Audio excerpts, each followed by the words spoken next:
Was watching the new Silent Night, Deadly Night a good time? Or was it a garbage day? Let's talk about it.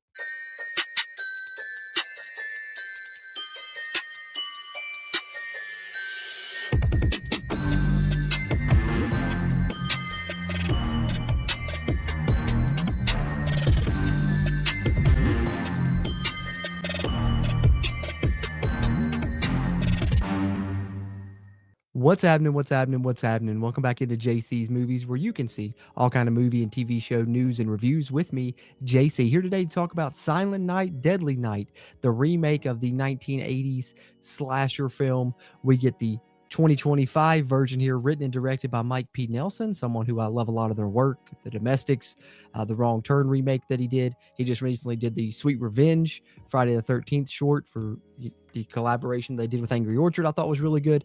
Big fan of Mike P. Nelson. And yet again, we'll get into spoilers here in a bit, but I liked his work yet again here in this one. And we'll dive in on what I liked from the movie, what I didn't like. But I will say, I think this is a fantastic remake. I'm a sucker for horror at Christmas, especially Christmas slashers. I love the atmosphere of a Christmas horror movie, just all of it. So I eat this one up for sure. I'm going to dive into why, what I liked, and give my grade, of course, towards the end. Before we get there, just a quick reminder, if you're watching this and you're a fan of horror movies like this one, especially slashers, those are my favorite. And then superhero and comedy, we talk a lot on the channel as well. Be sure to hit that subscribe button. Really help you get these videos directly into your feed. We can talk some horror together, talk some slashers, all that good stuff. We all enjoy talking movies, right? So that's what we're doing here on JC's Movies. So be sure to subscribe if you haven't already, and just give this video a quick little like, hit that thumbs up button, help us out with that crazy YouTube algorithm, helps us find more fans of movies like yourself. With that being said, let's talk a little Silent Night, Deadly Night. All right, so Silent Night, Deadly Night, like I said, written and directed by Mike P. Nelson, who I think does a great job a lot of the time in the horror genre here. And then kind of our main stars are Ruby Modine, daughter of Matthew Modine, and Rohan Campbell. Yes, Corey Cunningham is in this. Don't hold Halloween Ends against him. I get it. But I think the guy's a great actor. I saw him in The Monkey and I liked him. And I thought he was really good in this also. So I think he's a good actor. Probably got a bad rep from the Halloween Ends debacle there. But nonetheless, Rohan Campbell here as Billy Chapman. And what I like about this is they did enough to kind of honor the original, but also really build on the lore as well. Probably more so than any movie in the Silent Night, Deadly Night franchise had done at this point, but also honor it with going back and having some of the same kills that you were expecting to see, some of those lines that you were expecting to hear as well. So, that's just kind of my overall view. And I thought the horror, the Christmas horror atmosphere was great in this movie. You got the lights, you got great set deck, all of that. So that's just kind of some brief overall thoughts in case you don't want to hear spoilers, you haven't watched it yet. But if you haven't, go watch it, pause this, come back, watch the rest of this review after, because we're going to dive into some spoilers now as I'm going to talk pros, cons, neither here nor there, and then we'll give my rating at the end. Let's dive in. We'll lead off with the pros because I feel like this is the longest list. I really enjoyed more than I didn't in this movie for sure. So we're going to try and hit on several pros here throughout here. I got my notes here. So let's see what we got written down here as far as pros are concerned and talk a little bit about this as we proceed throughout. So first thing that I had written down as a pro was when the movie starts, you're kind of back into the original opening. Essentially, it's not shot for shot, but beat for beat, kind of the original opening of the original Silent Night, Deadly Night movie. But the nice touch that I thought with it that made it a pro for me was that it's actually, you're just in present day Billy's dream. He's having a nightmare about that. So you're kind of feeding us that original backstory throughout the first, half hour of this movie through dream sequences. Essentially, every time Billy goes to sleep, we get a little bit more of a piece of that backstory, which for those of you that don't know, in the original movie, the kid and his parents go to the retirement home where his grandfather's there, kind of gives him this eerie warning, and he passes away. And then when they leave there, that's when the Santa Claus, kills Billy's parents, and then he goes on to grow up and become Killer Santa Claus as well. Kind of the Cliff Notes version there, I guess, of that story a little bit. And we kind of get that in this one, but they really, like I said, build on the lore a little bit in this. And I love the way that they mix in enough of the original movie while also doing their own thing. I thought that was a really nice touch, and it starts right here from the opening there. And then, of course, once he wakes up, we see a dead body in his motel room already, which is a police officer. And he goes over to him and he, kind of gets some of his blood out, and he goes to what looks like an advent calendar. It's got each date. And I think of the first one here was the December 20th, and puts his blood in the advent calendar, which I thought that's different. He's putting stuff in an advent calendar here. That's a different little touch. That was a pro for me there as well. All right, so we move on, and once we get into it, we hear kind of this inner monologue, which I'll talk more about in one of the other sections, but it's almost Venom-esque that there's this other personality that's talking to Billy, but he communicates with it as if it's another person. And we kind of learn more about that towards the end of the movie, which I think on a rewatch will maybe make this movie even better because you're kind of trying to figure things out. It's got a little bit of a mystery aspect to it as we go through. But lo and behold, he ends up finding a job at a Christmas store because he sees a girl he finds attractive in a restaurant, kind of follows her, goes in there, finds out it's her and her dad that work there, her dad owns the place and she works there, sees a help wanted sign, applies for the job because he wants to be around the girl, gets the job. His first day at the job, I do believe it is, he sees, an older man come in, an older gentleman, and he's talking to the woman that he followed to get the job, which her name is Pam, and she's a big part of the story. That's Ruby Modine's character that we touched on a little bit earlier. But the old man's kind of caressing her and talking to her and flirting with her a little bit. And immediately we see Billy watching, and oh, he's pegging this guy as naughty. It's going to be bad news. And so this is the first time we get, kind of this little montage sequence that comes up when he selects a target and it says, kill whoever, which in this case it was George. And it flashes to these montage where it's really cool. I like the setting of this as well, and the way they did this, where it's the entire screen essentially is covered in red. It's like everything's red tinted, and you're seeing little clips, but you're not really sure what you're seeing. You're like, is he visualizing him killing this guy? What's happening? And yet again, that's something that we don't really get touched on until later in the movie. But anyways, he targets him, goes, kills the George guy, and then what's he do? Axes the head and then takes the blood, puts it in the advent calendar on the next day, December 21st. So 2 days in a row now. You got the advent calendar thing going, which I thought was pretty cool. That's why it falls here in the pros for now. So then as we're continuing on, we see Billy and Pam getting to know each other a little bit more. And at one point in the store, Pam kind of loses her shit when an ornament breaks and just, kind of spazzes out, yelling cuss words or whatever. And she said, she has a short fuse or something. Or she said her dad calls it explosive personality disorder, what she has. And, he kind of tracks onto this, and his inner monologue voice kind of says, hey, kind of sounds like us or whatever. And we see kind of the extent that this goes to when they go watch her nephew at a hockey practice and some kids are bullying him, and she instantly goes out on the ice, grabs a hockey stick and beats the shit out of 2 kids, which I thought was pretty cool because you could kind of see the similarities between these 2 characters, Billy and Pam. So obviously after beating up these kids that are bullying her nephew, she's kind of getting held for a second until, a guy that we've seen been calling her phone the whole time, this guy named Max, shows up, and we learn he's a police officer. He essentially gets her out of there. More on that later. And we find out some things about him and his character as well that are not so great. She's trying to get away from him because he beat her and whatnot. So, nonetheless, while they were at the hockey game, Pam introduces Billy to Delphine, and Billy starts getting the visions again. And we realize, okay, Delphine is now a target. So later that night, his inner monologue is leading him to where she is. It's way out in the middle of nowhere, and goes and finds her, and it's a party, and everyone's dressed in Santa suits, which is odd enough. And then we start to see the camera pan around the room, swastikas everywhere. So not only is he after Delphine, but he's also stumbled upon a Nazi Christmas party, which at that point I had to put this in here as a pro because at that point I knew, oh, he's about to kill the shit out of all these Nazis. And that's exactly what he decides to do. Goes out to his car, gets an axe rather than a gun because he doesn't like to use guns, he states, and just starts going crazy with the axe, which leads to Delphine coming out from in the back where she was doing some coke and comes out with a machine gun and just starts lighting up everybody, trying to kill Billy, and essentially kills off everybody that was left that Billy hadn't killed yet, and doesn't kill Billy. She does shoot him, but he's still alive. He goes outside, and that's when, you hear the inner monologue voice say, hey, I know where she's going. Cut to Delphine riding a 4-wheeler, yes, an ATV. And if you watch the original movie, you know where this is probably going. We see Billy hiding behind a tree. She's coming through on the ATV. The axe comes through, and we get the decapitation kill. A version of it from the first one. The first one, I think it was a sleigh ride, right? If I'm not mistaken, that he takes somebody's head off, or was it a snowmobile? I can't remember. But either way, we had that kill in the original movie. And so there's another example and another pro here where they use the original kill and they kind of place it in this movie in a different aspect, with different circumstances around it, but still give you kind of that nice little Easter egg for fans of the original movie as well. And I think the movie does a great job of giving us some of that and then leading us a certain way, making us think it's going to go a way that the original movie did, and kind of subverting our expectations, which is what they do moving on, because we come to find out that George, the guy that we talked about earlier that Billy killed, was actually the guy that played Santa at this store for Pam and her dad. And so obviously he's gone now, and they ask Billy to play Santa.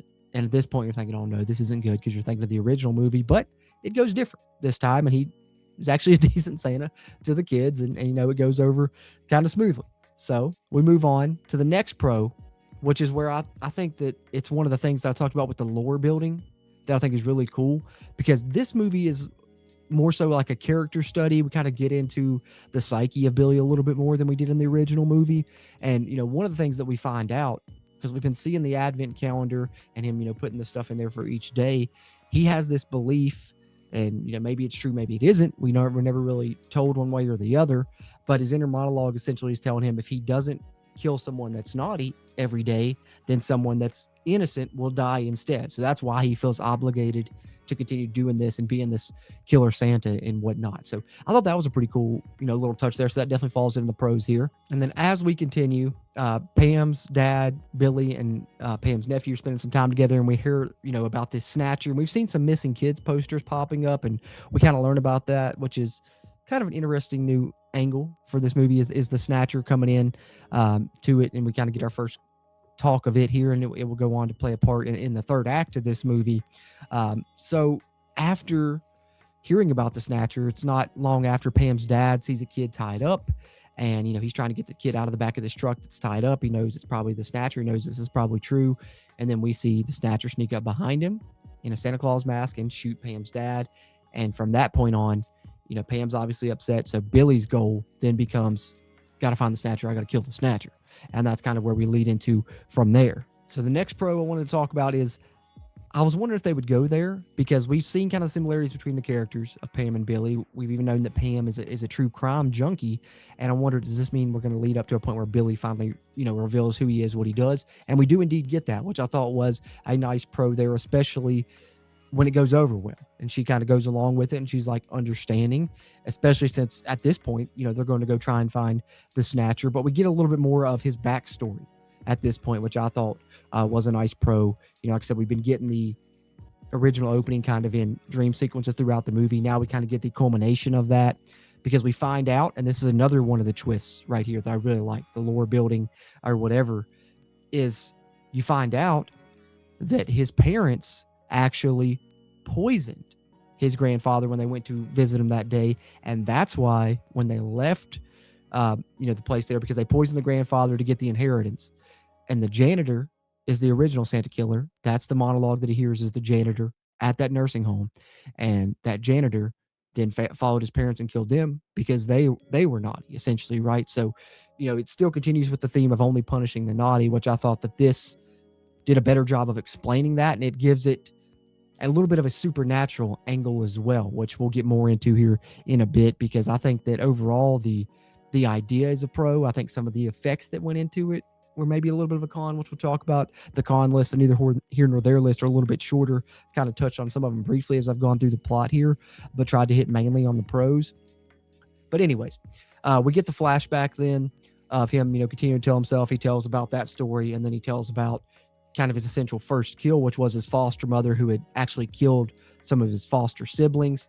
And the kill that we get for his foster mother is the antler kill from the original, with the deer antler, the deer head on the wall, and he shoves somebody into it. That's how he gets the foster mother. So we do get that in here as well. So yet again, another kill that they brought back for this movie, which was pretty cool. And we also get kind of our best carnage candy. If the killing of the Nazi Christmas party was the best set piece, this is the best carnage candy moment, because Pam then asks, well, how many people have you killed?